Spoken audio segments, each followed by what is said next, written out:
होते, ज्या वाडीची विहीर आहे, बाल संगोपन केंद्र वगैरे सगळं आहे, त्या वाड्याच्या बाजूला 500 माणसं सुद्धा बसू शकणार नाहीत, अशी सुद्धा जागा नाही. त्यामुळे ती जागा मोकळी करावी आणि महानगरपालिकेचं आणखीन एक 300 मीटरवर सावित्रीबाई फुले यांचं एक स्मारक आहे, ते जोडण्यात यावं यासाठी आम्ही गेली कित्येक वर्षे प्रयत्न करतो, परंतु पाऊल काही पुढे पडत नाही. आता मग शेवटी आता काल कळलं की अजित दादा इकडे येणार आहेत मीटिंगला, तर म्हटलं आमची पण मीटिंग आहे, पालकमंत्री आहात तुम्ही. आणि मग कोणीतरी मग उपोषणाला बसलं, अडचण निर्माण झाली, त्याच्यानंतर काहीतरी पावलं उचलायची. त्यापेक्षाही सरकारी अधिकारी का काम करत नाही, त्यांना करायचं नाही आहे का? त्याच्यासाठी आम्ही आंदोलन करण्याची आवश्यकता आहे का? हे सगळं त्यांना विचारलं पाहिजे. त्यासाठी मी खास इथे आलो आहे. भिडेवाड्याच्या 2-3 डिझाईन्स महापालिकेनं तयार केल्या, आर्किटेक्चरल डिझाईन जे आहेत त्या आम्ही राज्य सरकारकडे पाठवून दिल्या. त्याच्यापैकी एकही नक्की झालेली नाही आणि त्याच्यावर सुद्धा निर्णय होत नाही. बघून आम्ही, मी स्वतः करीर साहेब जे चीफ सेक्रेटरी यांना 5-7 वेळा फोन करून सांगितलं. त्यांनी 2-3 मीटिंग घेतलेल्या या बाबतीमध्ये, काय करावं, कसं करावं, काय असावं तिथे. आता मी म्हटलं एकदाच काही करा, जे काही करायचं ते सुरू तर करा, मग पाहू त्याच्यामध्ये काय ऍडिशन डिलिशन काय करायचं ते नंतर करता येतील. शाळेची सुद्धा घोषणा झाली होती तेव्हा भिडेवाड्यामध्ये सावित्रीबाईंचं स्मारक म्हणून शाळा जी आहे ती सुरू केली. पण आता त्यांचं असं म्हणणं आहे की तिथे काही अडचणी आहेत शाळा निर्माण करण्यासाठी. तिथे पार्किंगची जागा नाही आहे, तिथे आजूबाजूला जे त्यांचं म्हणणं आहे की अनेक शाळा आहेत, मग मुलं येतील का तिथे, आणि मग त्याच्यासाठी किती माळ्याची बिल्डिंग बांधावी लागेल. या सगळ्या पार्श्वभूमीवर मग तिथे कौशल्य विकास असं काही सुरू करावं का, स्मारक आणि कौशल्य विकास किंवा इतर काही गोष्टी सुरू करता येतील का, स्मारक आणि शिक्षण या दोन्ही गोष्टींचा तिथे कसा मेळ बसेल याचा विचार जो आहे अनेक 2 वर्ष तरी निदान आम्ही सगळे प्रयत्न करतो आहोत.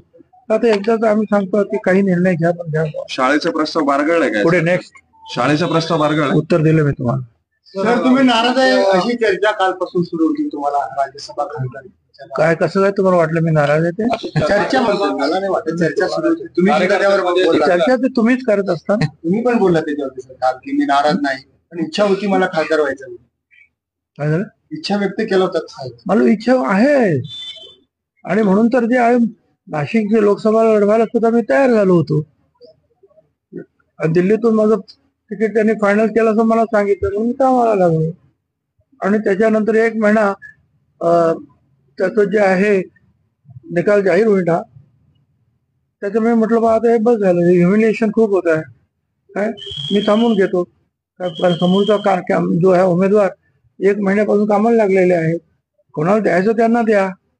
आणि ते माघार घेतल्यानंतर सुद्धा 12-15 दिवसांनी जे आहे उमेदवारी जाहीर झाली, म्हणजे शेवटच्या फॉर्म भरायचा शेवटचा दिवस त्याच्या आदल्या दिवशी.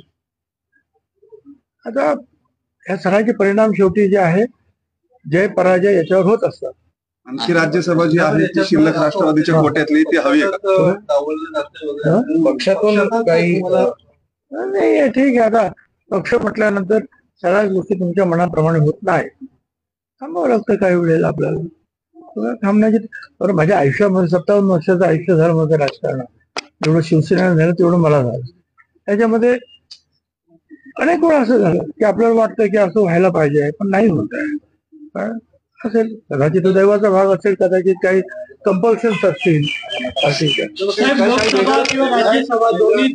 तुमच्यावरच काढले ते त्यांना आता विचारा कोणाला देण्याचं, मला काय माहिती. काय पवार कुटुंबामध्ये सगळी पदं गेलेली आहेत, सुनित्रा वहिनी असतील, दादा असली, घराणेशाही असं वाटत नाही, कारण की आजपर्यंत भाजपकडनं म्हणजे घराणेशाही सर्वसामान्य कार्यकर्त्यांना कधी नाही मिळालं असं वाटतं. पुढे नेक्स्ट सर तुम्ही लोकसभेमध्ये दलित मतदार आणि मुस्लिम मतदार जे आहे ते महायुतीकडे आले नाही, आणि घटना बदलणार आपण का म्हणजे महायुती का मागे पडली महाराष्ट्रामध्ये, त्याचं काहीतरी तर विश्लेषण झालं पाहिजे, काहीतरी तर अभ्यास झाला पाहिजे. माझ्या दृष्टीने हा अभ्यास आहे. पण आता मीच काय म्हणतो, मुख्यमंत्री पण तेच म्हणायला लागले, बाकीचे सगळे जे नेते आहेत ते पण तेच म्हणायला लागले की आपण 400 पार म्हटल्यामुळे असं लोकांना वाटलं की संविधानामध्ये बदल करण्यासाठी असा प्रचार केला गेला आणि तो प्रचार लोकांच्या मनामध्ये बसला. त्याच्यामुळे दलित आणि आदिवासी समाज दूर गेले आणि मुस्लिम समाज तर दूर गेलेच होते. काय ते मला कल्पना आहे. साहेब, केंद्र सरकारने नाफेडचे अधिकार गोठवलेत. केंद्र सरकारने नाफेड मला काही कल्पना नाही. येत्या 15-20 दिवसात महायुती दिसणार नाही आणि अर्थसंकल्प अधिवेशन संपल्यानंतर तिन्ही पक्ष वेगळे होतील असं रोहित पवारांचा दावा आहे. असं आहे की त्यांनी काय भविष्य कुठे पाहिलं मला काही कल्पना नाही, पण मी पाहिलेल्या भविष्यामध्ये तसं काही दिसत नाही. सर, एक हिंदी में सवाल पूछता हूँ। जब से नतीजे आए हैं चुनाव के, संघ काफी आरएसएस काफी आलोचना कर रहा है बीजेपी का, और इनफैक्ट एनसीपी के बारे में भी उन्होंने कमेंट किया है कि एनसीपी को इसमें लेना कोई जरूरत नहीं, कि इससे उनका बीजेपी का कैडर नाराज हो गया है। कैसे देखते हैं आप संघ जो टिप्पणियां कर रहा है? देखिए, अब उनका नाराज होना वो स्वाभाविक है, क्योंकि जब जैसे मैं विश्लेषण करता हूँ कि ये क्यों हुआ, वैसे वो भी कर रहे हैं। अब मैं ये कहना चाहूंगा कि भाई 48 सीटों में हमको कितनी सीटें दी गई? 4, और 4 में जो है 2 सीट जो है वो तो जो शिरूर जो है वो शिंदे साहब का आदमी उतरा के, और वो बाकी दूसरा क्या है वो परमानेंट, वो भी उन्होंने कहा कि एक जनरल समाज को देना चाहिए जानकर। तो हमारे पाले में आए 2 सीट, एक रायगढ़, दूसरी बारामती। एक जगह हम जीत गए, एक जगह हम हार गए। हम उससे कैसे आप बोल सकते हैं कि 48 सीटों पर परिणाम हो? हमको तो 2 ही सीट मिले सही मायने में लड़ने के लिए।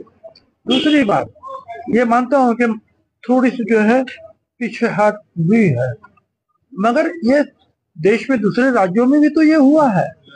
जैसे यूपी, कोई भी बोल नहीं रहा था कि ऐसा यूपी में इतने पीछे बीजेपी आएगी, मगर आ गई।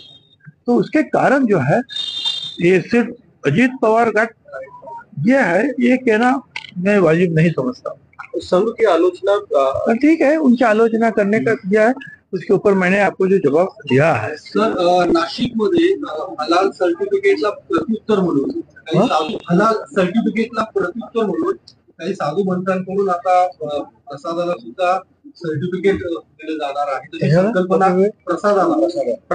प्रसाद घ्यायला ओम प्रमाणपत्र घ्यायचा आदेश. कांद्याचे भाव वाणिज्य मंत्रालय ठरवणार आहे आता। लोकसभा स्पीकर का चुनाव होना है, एनडीए अलायंस के तौर पर आप ये जो पद है लोकसभा स्पीकर का, वो अलायंस पार्टी को आना चाहिए या फिर बीजेपी को? आपका क्या मत है, उस पर क्या विचार है आपके? ना मैं लोकसभा का सदस्य हूँ, ना राज्यसभा का, और मैं क्या कमेंट करूँ उसके बारे में? जिनको उसके बारे में जो सोचना है वो सोचेंगे भाई। साहेब, कांद्याचे भाव वाणिज्य मंत्रालय ठरवणार आहे आता।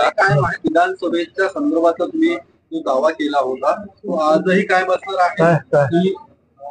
अवश्य 7 सदस्य जे आहे जे आपण आमच्याकडे आहेत, आमच्याकडे आहेत, 15-20 जास्तीत मिळतील की नाही?